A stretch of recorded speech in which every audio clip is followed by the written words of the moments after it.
of a woman that her boyfriend slept with her little daughter of 2 years. And this lady was beating her daughter in public and calling that little girl of 2 years in the vulgar way. I can't use that word. A prostitute, you know, was calling that little girl of 2 years that the girl went to seduce. Back to the second point. I talked about the justice system because that would give the victim a sense of succor, a sense of the fact that at least this person is not out there anymore. That's the first one. The second point that I mentioned is the reorientation. All right. So it's a complete mind shift. A complete mind shift. Now, so when there is orientation, when people are talking about it, when people are like it's been done currently for the past few days online now, you notice that a lot of people are coming out because they feel like, oh, people are talking about it. It's an opportunity for me to also share my story. All right. So if there is a complete reorientation of the way we train our children, we train our boys, we train our girls, the way we see women, the way we think, reorientation is the second one. It will make the other party to know that, okay, as the reorientation is going on, people are talking about it. It will also give the person the courage to be able to come out, to be able to say, oh, it happened to me as well, when we are throwing light on these things. All right. So the reorientation will lead to the coming out, and coming out is like 50% solving the problem. And now that is now depending on, is there a soft landing when you come out? Because that could actually mess the person up completely if there is no soft landing. But if you are able to come out and there is soft landing, you see people believing in you. You see people saying they trust you, they believe in what you are saying, like what is going on currently on social media. We also help the victim, like I said, now linking it with the sense of the fact that the person that did that is being punished. So the victim will actually feel relieved, and then coming out, like I said, is the next step, which is like the third step. Now, after coming out, what happened? So you just don't come out and then you, because you have spoken, then you are normal. No, like I was saying, I was talking to someone, and the person was like, "Oh, I was raped, but me, I've gone past it, so I'm now fine." And I'm like, "No," and I say this a lot of time to people who have been through a traumatic experience, and then they now say, I'm okay, or I've moved on. No, because unresolved emotions will never go away. They will keep haunting you for the rest of your life. It's just that, you know, as Africans, we kind of have this kind of shock absorber, and then we kind of always want it to feel like we are okay. And that's why I keep telling people it's okay not to be okay. It's okay not to be perfect. It's okay not to be whom everybody thinks you should be. What society designed as how you should be, it's okay. All right? So now, the fact that you now think, oh, I am fine, that might not work, because you might not be fine. In fact, you can never be fine. I do not believe, personally, that it is possible for you, after going through some of this traumatic experience without resolving it and thinking you are fine. No, because like I said, whom you are, talk, the way you reason, the way you make friends, the way you love, everything has to do with your experience. So you just don't wake up and start thinking about men in a certain way, about women in a certain way. You start loving in a certain way. You start making friends. You start relating socially in a certain way. No. It just didn't, it's not something that falls from heaven and then you start behaving that way. No. Your experiences, they formed your belief. Your belief dictates your action, and your action becomes whom you are. So whoever you are, your belief reinforces your thoughts. All right. So whoever you are is as a result, the way you think. I mean, we say it a lot of times, the way you think is the way you are. But the way you think did not just form, it formed from your experience.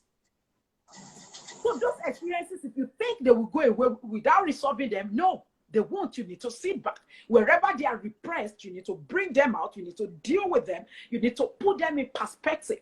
Because as human beings, if you want to be on top of your game, if you want to function normally, you should be able at every time be able to ask yourself, why do I think the way I do? Why do I reason the way I do? What is going on with me?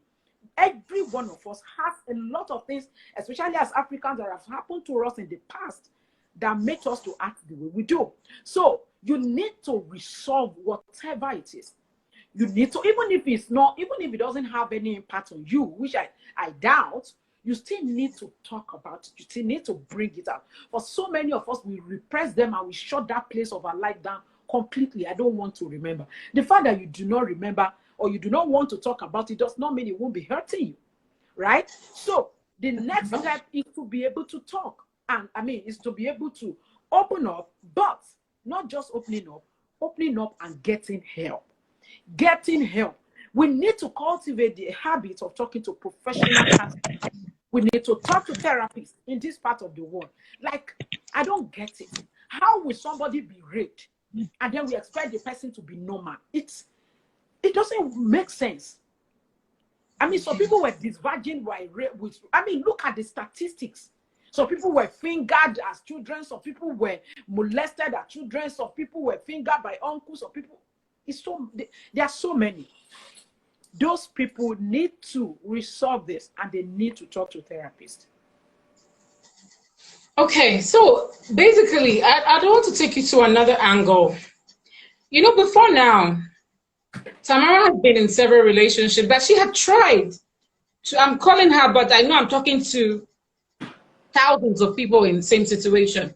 She's just the person that we know at the moment. So let's say thousands of people in that situation that she is, I told everybody earlier on that there's someone I know closely that was raped. All right. Now, the truth about our incident is when she came back home that day, because it happened in our compound, we're all there, she told her father that, see, I've been raped by someone. And the first thing she got that day was a serious beating from her dad. Her dad beat her up so mercilessly that day. And, even when they got to the police station, what we heard was that the police were mocking her. You understand? Saying, you carry yourself, go my house. You expect making they look you. You understand? Those things, you understand, naturally should have, summed it up for her to have a grudge in her heart. But do you think it is just personality difference that some people can say, yes, I have been hurt. Yes, I have been destroyed, but I have to heal. Do you think the person who is raped has some sort of role to play in helping themselves heal? That's one question. And then the second part is, being that she had not been able to tell people she has been in relationship with, that see why I'm like this. I think now that it is open, anyone coming into her life might help, because eventually this friend of mine got healed and was able to eventually enjoy her sexual life thanks to a particular relationship she had. All right. When she told this guy everything that she had been through, the guy was able to help, coach, reassure her. When they are making love, he will let her know that, see, I'm not the rapist. I'm here as your friend. I love you. And that's why we're doing this. Relax. I got this under control. You're not being used. It's not about sex. I love you. And that was like what happened until eventually she was able to heal and she had an orgasm. All right. Now, the truth about it is that, do you think that whoever comes into a woman's life that has been raped might have some role to play in her process of healing? And do you also think that the person who is raped can also on their own decide to heal? That's why I actually asked her earlier on, have you made personal efforts? For me, I know I don't want to sound religious, but forgive me. But at this point, I have to mention the Holy Spirit. All right? You would be able to maybe build a relationship with God, and from time to time, have you ever seen I can gist with God, like, I don't know what's happening to me. My heart is bitter. Can you take this away? Can you help me heal? I don't want to sound religious, but it helps me. So I don't know about other people. I'm not going to impose what I do on anybody. But these are all I'm putting in place Do you think there is a role the person who is raped has to play to heal? And do you think the relationship they go into?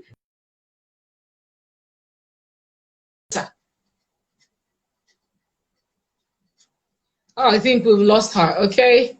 We're going to get her back right now. I think she was having issues with her network.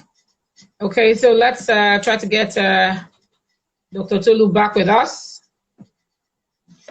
Those of you watching on Facebook, those of you watching on Facebook, I will advise you, those of you who are on Instagram, please go on Instagram and follow at Deborah Abalama. I already put up the handle there, so it's easier. So you can be part of it. There are questions coming from Facebook. I haven't seen any question on Instagram, but I advise you all on Facebook to follow at Deborah Abalama on Instagram, and let's do it there so that we're in one house today.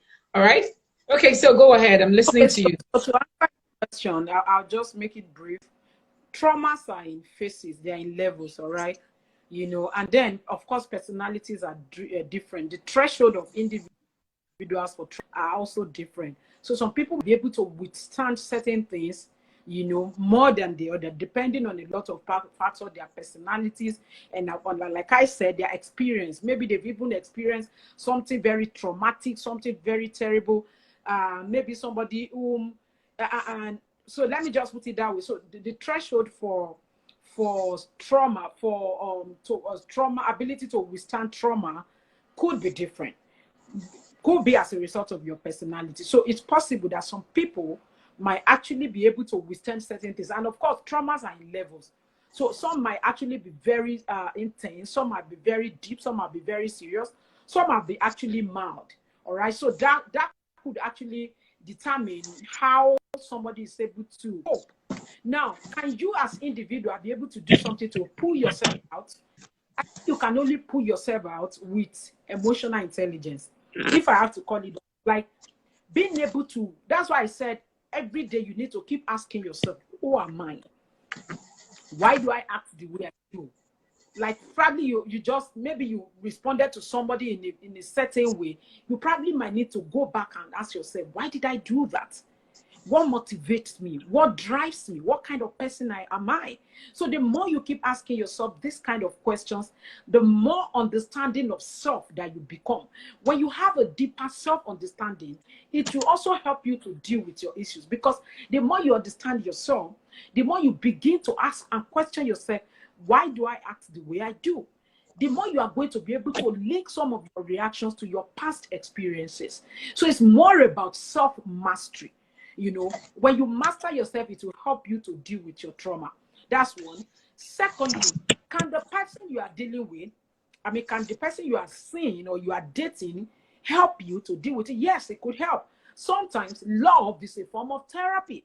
The fact that somebody loves you, you fall in love with someone and the person loves you in return and the person is able to do everything to make you happy, love is a form of therapy that could actually help you to heal. They might not even know what they are doing. The person might not even know what they are doing. The person just know, I just love you and I just want you to be happy. So at the end of the day, the love might actually be able to heal you. But that now depends on how intense this trauma is.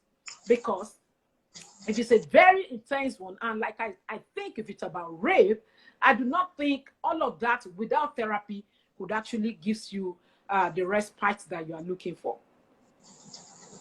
Okay, so in other words, we're saying that for some people, they might need to come for proper therapy, vents.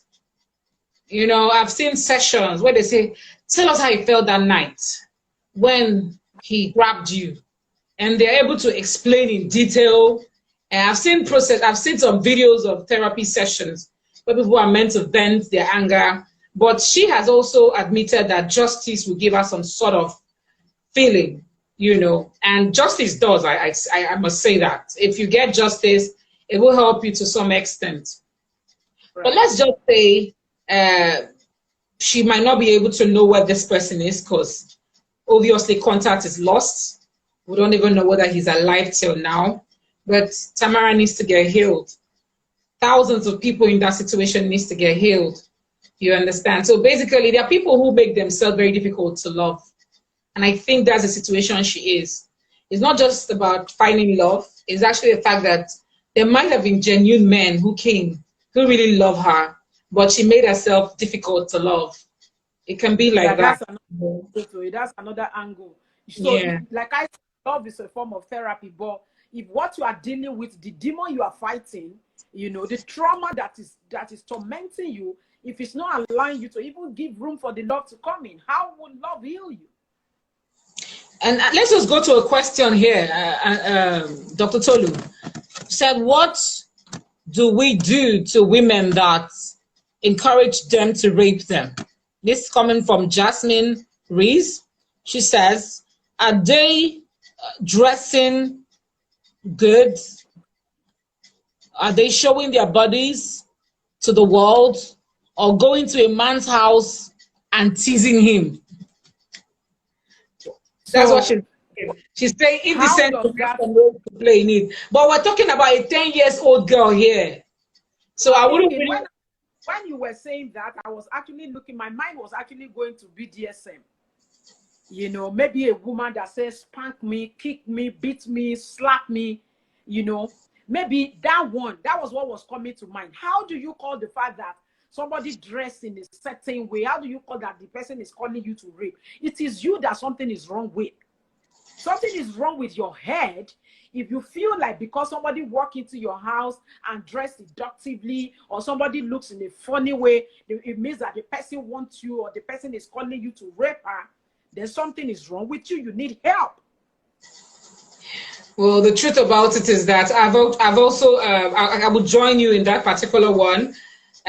People can dress how they want to dress, but you have yourself. You know, you cannot teach someone how to dress, but you can teach yourself how to carry yourself. Just like if you go out and someone gets you angry, you can choose to walk away and you can choose to retaliate. Either ways, right. It's your choice. So let us just look at the oppressed. We've looked at the oppressed now. Though I must say that I wish you can go deeper, because I wanted tips like tonight before she goes to sleep. I will give her some personal tips, all right? Well, at the end of the show. But then, as a therapist, tonight, let's say she came to you, and maybe at night is the worst time she has.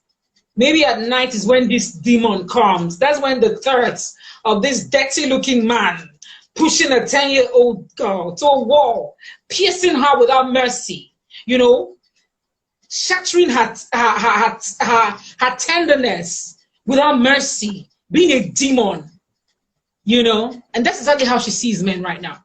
She sees men the way that guy who did it to her looked. That's exactly what she sees. So I believe that the nights will be the most tormenting time. If she came to you and you needed to give her tips, what to do, how to position your mind, what can she do to herself on a daily basis? Let's just say, give us one. All right, so now I'm going to say this. It could be, rape could be universal, like could be a general thing that could happen to anybody. But you all need to understand that individuals are unique. They are going to respond differently. Like I said, the threshold for trauma for some people might be different. People's personality might be different. And that is why it's not too okay to always use a general way of therapy for everybody. So the right thing to do is to get to know people are traumatized, you know. It could be in the morning, another person the same. Oh.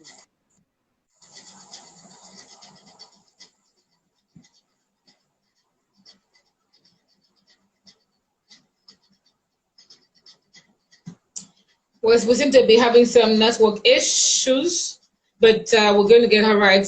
Can you roll back that again, because network distorted the discussion. You were saying that people there's no formula. Some have it in the morning and some have it at night. That was where the network cut it off. So you can just pick it up from there.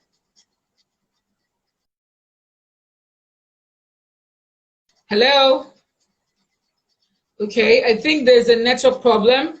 But by the way, you can send in your comments, because we only have people on Facebook commenting, but the guest is actually on Instagram. So if you're on Facebook, you won't enjoy it as much as people who are watching it live on Instagram.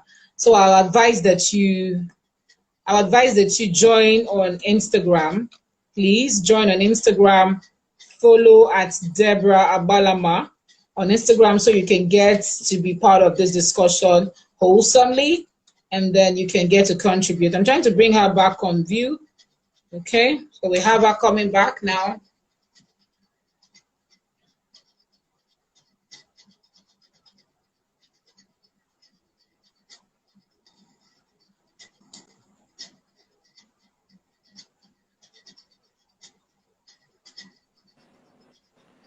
Okay, so is to get to know the individual so you can be able to find out what works for them as individual. But generally speaking, I could drop one or two things. You could try mindful breathing exercise, dancing. Those are different kind of things that are very simple that you can come, you can come about, you can do on your own.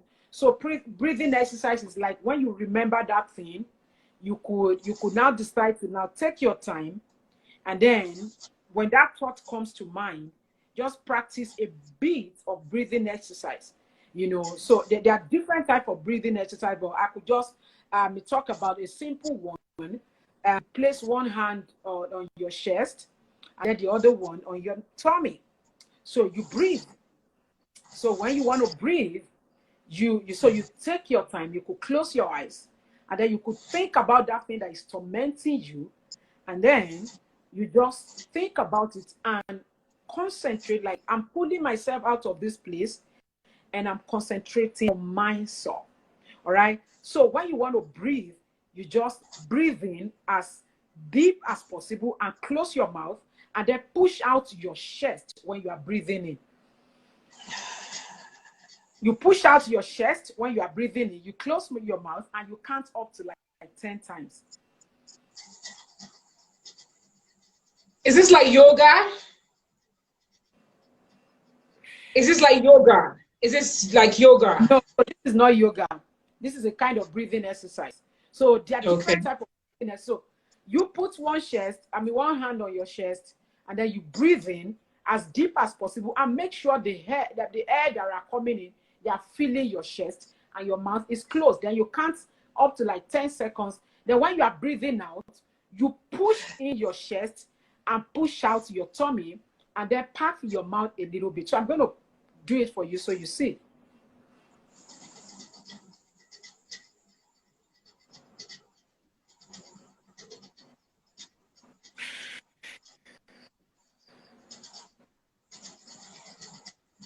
Yeah, I feel good. I just did that once. So you could do it like 10, 15, 20 minutes. Each time this thought comes to her mind. Yeah, each time into her mind of getting angry, she can do the breathing exercise, right? Yeah. Okay. Yeah. All right. You could also, yoga is a very good one that you just mentioned. You could practice yoga. You can practice meditation. Meditation is like a class, like we should have a class on meditation. But meditation is just taking a few moments to just savor. I can put it in a simple way to just enjoy. Maybe you can do it around if there is a beach. Just sit down there and then feel nature, something like that. There are different ways of also meditating, but it's more about capturing your thoughts, and it's about thinking. All right. So you can actually think, you can practice. There's simple ways of practicing meditation. You can talk about gratitude, the things you are grateful for.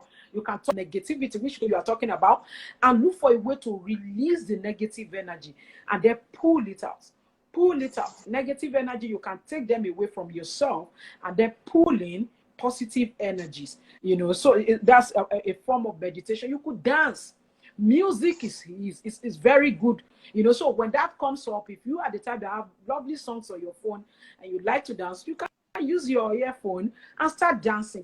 Music is soothing. It could actually help you. And then you could what else could you do? You could use word of affirmations. All right. You could stand in front of your mirror and talk to yourself and say, you know what? What's her name again? Tamara. Tamara, you are beautiful. You are gorgeous. Nobody should be able to take your power away from you. You deserve to love. You deserve to be loved. Words of affirmation, they work. So these are just simple, you know, therapeutic intervention or techniques that somebody can use on their own.